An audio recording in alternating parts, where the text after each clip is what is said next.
Isn't that Charlotte? What could she want with Lapine Pauline? Pretty please with the cherry on top, Charlotte! Journalist extraordinaire! I read that a gang of criminals tricked the Gardamex by disguising themselves as blubber beasts. It's true, isn't it? It has to be! I've invested all my savings into graph adversarial technology and even taken out a sizable bank loan. I'm begging you like the beggiest beggar in all of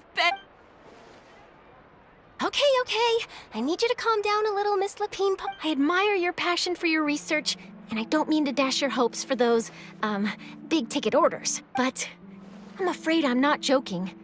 The Blubber Beast incident was a short story mailed to us by an anonymous amateur author, written in the style of a true story.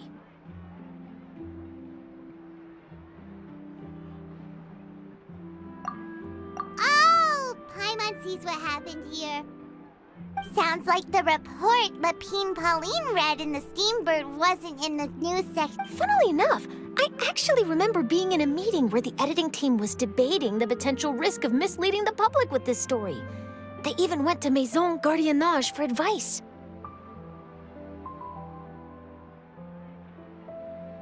But to our surprise, they fully supported us printing it. They figured that the false intel would be a great way to dupe potential criminals into wearing ridiculous costumes when breaking the law. In truth, Gardamex are extremely sophisticated in their capabilities. They can identify criminals just as reliably as the best human guards, so a crude disguise isn't gonna get you far. If anything, it'll just make you stand out all the more. Since we ran that story, the Maison Gardiennage has made a slew of arrests, including, one phantom blubber beast, a titanic red-crowned finch, and a specter man.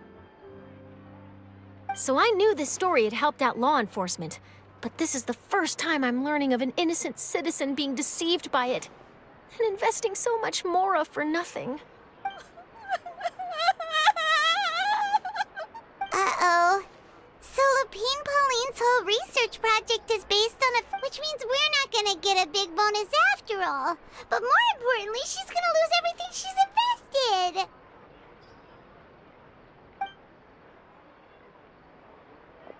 Traveler! Paimon! You're back! I was in the area taking some photos for a story when I got to talking to Miss Lapine Pauline about her research. She told me about your collaboration. She was hoping I could write an article to spread awareness about image recognition technology. She even paid me for the article and gave me one of her prototype devices before I could... I unfortunately had to dash her hopes, and I'm afraid all your hard work was in vain too. She's desperately trying to find a way to rescue the project and get you the mora you're due. I've tried to let her down gently. This is a new situation for us too. It's such a pity. It seems like the author was only trying to make the story interesting, and the Maison Gardiennage only had Fontaine's best interest in mind.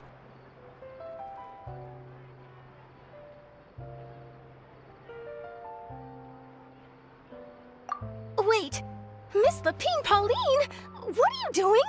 I'm gonna pick a fight with a Gardamec, head to the Opera at Biclez, and get a one-way ticket to the Fortress of Meropide.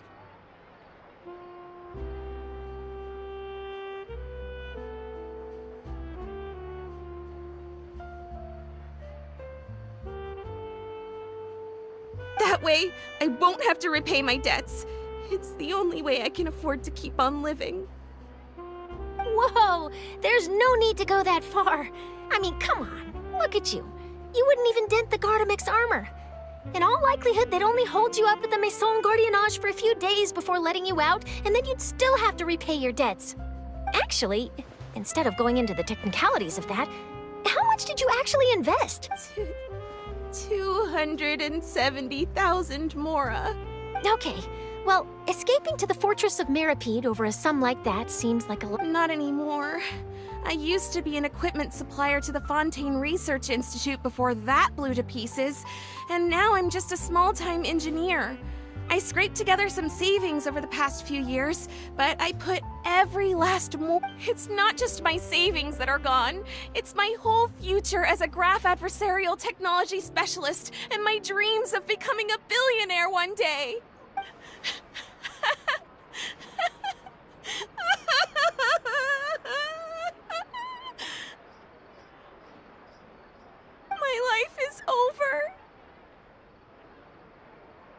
despair, Miss Lapine Pauline. I think I know a way for you to turn this around. This prototype you've given me, the camera lens for image recognition sample collection. It's really quite something. You said you designed it specifically for high-fidelity image. The rapid focal length adjustment is a very useful function in its own right. It's sure to make many journalists' jobs much easier. In fact, I'd say it has the potential to revolutionize Fontaine's news. So your research efforts thus far are by no means in vain. The technology you've developed may have many applications that... Really? Absolutely. I've been working as a journalist for the Steambird for a long time now. No one understands the issues we journalists face on a day-to-day basis better than me. So keep calm, take heart, and start thinking about mass production.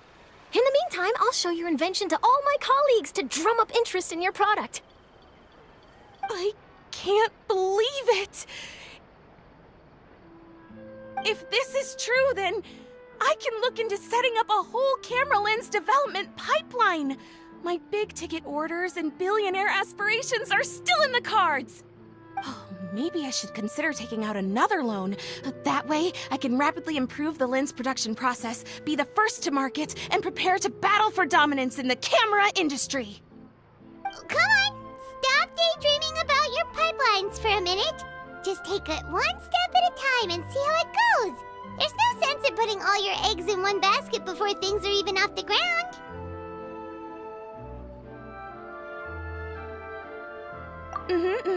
And I can probably speak to some people I know and license my image recognition device to a workshop to raise some funds. I can't believe I didn't think of this sooner. There's no time to lose. I need to get to work. Early bird gets the worm. Can you believe her? She just ran up. Paimon's pretty sure our advice went in one ear and out the other. It's understandable. When inspiration and passion strike at the same time, it's all too easy to throw yourself headfirst into your work and forget about everyone around you. A lot of journalists are the same way when they're first starting out. But don't you worry. I'm gonna write an article on all this, and I'll be checking in on her regularly. Her research has the potential to benefit the entire journalistic community. I'll give her plenty of input to stop her from going down any rabbit holes, and make sure mass production of her lens can begin as soon as possible. It's reassuring to know that you'll be looking out for her, Charlotte.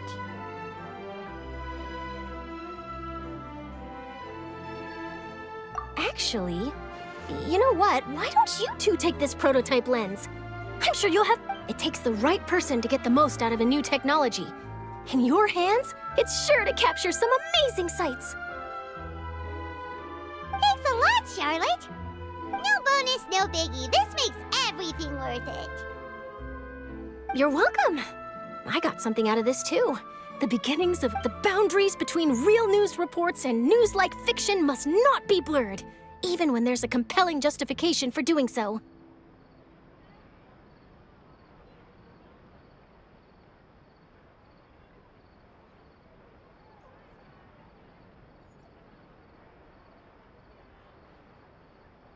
Yes, that's how I'll phrase it to the editors when I give them my feedback. Let's hope we don't mislead any more well-meaning citizens in the future.